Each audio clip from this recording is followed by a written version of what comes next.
1. All right. Hi, I am Amelia Rayburn. Hi, I'm Farrah Desir. And this is our trauma explanation video.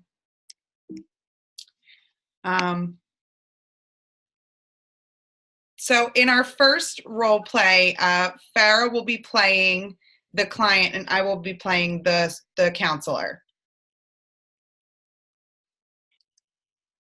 Hi, Miss Amelia.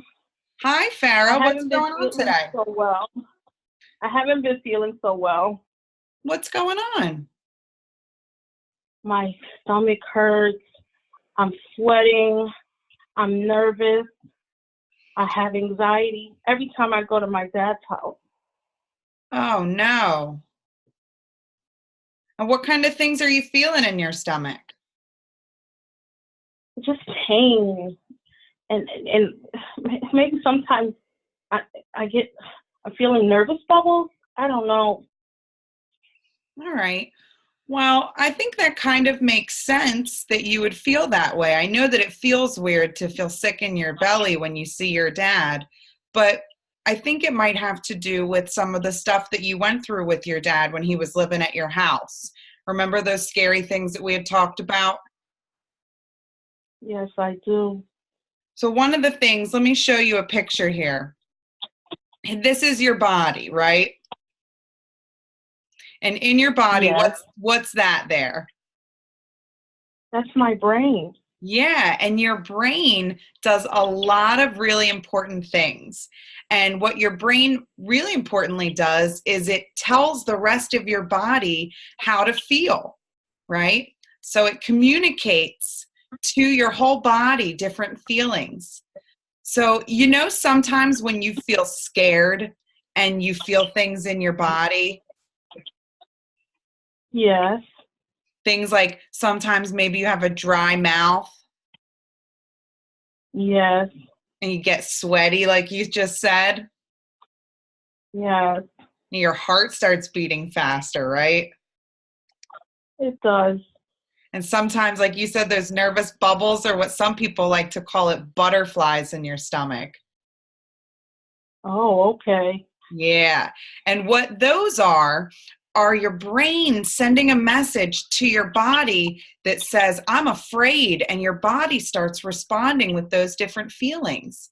And I know that might feel weird because you don't really feel afraid when you go to your dad's, right? Okay. But what happens is your brain is remembering those scary things that happened a long time ago with your dad. And so it's still sending those messages, even though it's not so scary anymore. Wow. Oh my gosh. Thank you so much for explaining that for me. That's okay. It makes a lot of sense. It does, right? It sure does. So maybe sometimes before you go there, you can start, when you feel those feelings, you can maybe do some deep breathing. We've done deep breathing before, right? Yes. Maybe you can drink some ginger ale. Sometimes that helps with my tummy. Does that help with your tummy sometimes? Yes. My mommy gives me ginger ale sometimes. Yeah, so maybe drinking a ginger ale before you go visit Daddy. Yes. And then maybe when you're there, remembering all the things that you can do to make sure that you stay safe, and remembering how good things have been with Daddy recently, right? It has. Mm-hmm. We are getting along much better now. That's awesome. It makes me so happy to hear that. All right. Thank you, Amelia. Yeah, thank you, Farrah. So in that session, Farrah was playing a young child who had witnessed some abuse in their home and was dealing with some of those things coming up during visits with her dad. All right, so now we're going into the second role play. And I will be playing the client, and I have been a victim of abuse in the past and have left that relationship recently. And I will be playing the psychologist, and Amelia has come to me for some counseling. So here we go. Hi, Amelia. How are you today? What's been going on? I'm all right, Farrah, but I am just so tired. I'm like not sleeping at all. Why? What's making you not sleep? I've been having these nightmares, and they're not even about, what happened a while ago, but it's just like every night I get these scary nightmares, things like I'm running from something scary or I'm falling down a hole and I can't stop. But when I wake up, my body, I'm just frozen and I'm just so scared. My heart is pounding. I can't move for a good 10 minutes. I feel like I'm really in danger. And then I can't go back to sleep. Oh my goodness, that sounds like a big problem for you. Have you tried having someone come and sleep with you at night, or just, clearing out your room, making it a safe place for you, turning on a light right before bed? Have you tried those things? I haven't. My mom's going to come into town in a couple weekends and spend the weekend with me, so that might help. I feel a little silly having a nightlight because I haven't had one since I was a kid, but that could probably help me kind of reorient when I wake up from the nightmare. Yeah, just to create a safe space for you, just to have the light on. I think that would be a great idea. Do you want to try something in this session with me that can help you clear your mind? Maybe you could try this right before you go to bed. Sure, I would love to. Okay. I want to do a mindful meditation technique with you. Okay. I Okay. want you to just sit back, relax, feel your shoulders up against the chair, relax them while relaxing your ears. I want you to take a deep breath in, counting from 1 to 4,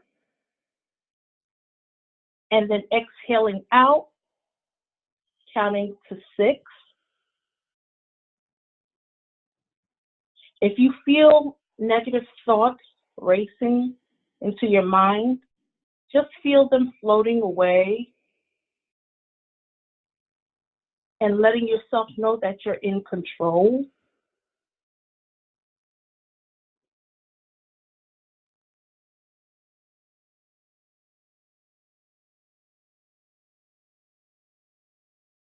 Feel your surroundings.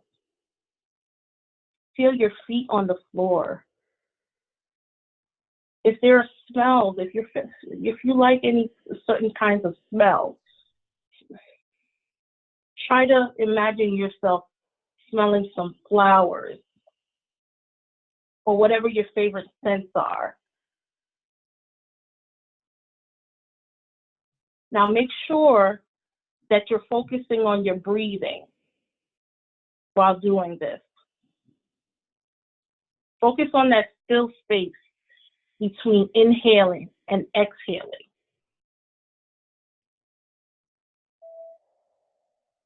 Focus on things that make you happy. Your children, your mom. I want you to continue breathing in and then breathing out.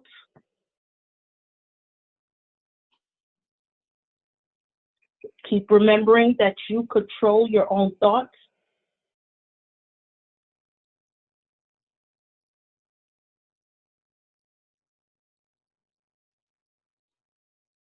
I want you to open your eyes.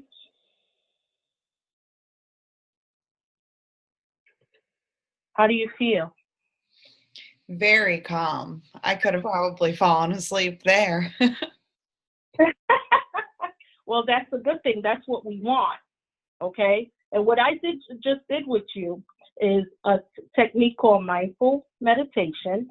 And it's a psychological process that will basically bring you to experience what you're experiencing in the present moment. Okay? And I definitely want you to try this technique before you go to bed at night. I know it's going to help you to sleep better. Wonderful. Anything that'll help, you know. Of course, of course. It's terrible not to be able to sleep at night. Oh yeah, and to be so scared. Yes. Well, thank you so much, Farrah. Of course, of course. I'll see you next week. Yes, you will. Okay. All right. Okay, guys. So I just demonstrated a mindful meditation technique with Miss Amelia. This technique will definitely help her to sleep better at night. I decided to use a mindful meditation technique because she's unable to sleep at night, and we just want to get her into a position where she is focused. She's preventing herself from thinking about all the traumatic domestic abuse that she's endured. So basically, with her doing this technique before bedtime, you know, she can just remove all those negative thinking that are basically preventing her from falling asleep at night. Okay? All right. I hope everyone enjoyed our video. I do too. Thanks, guys. Bye.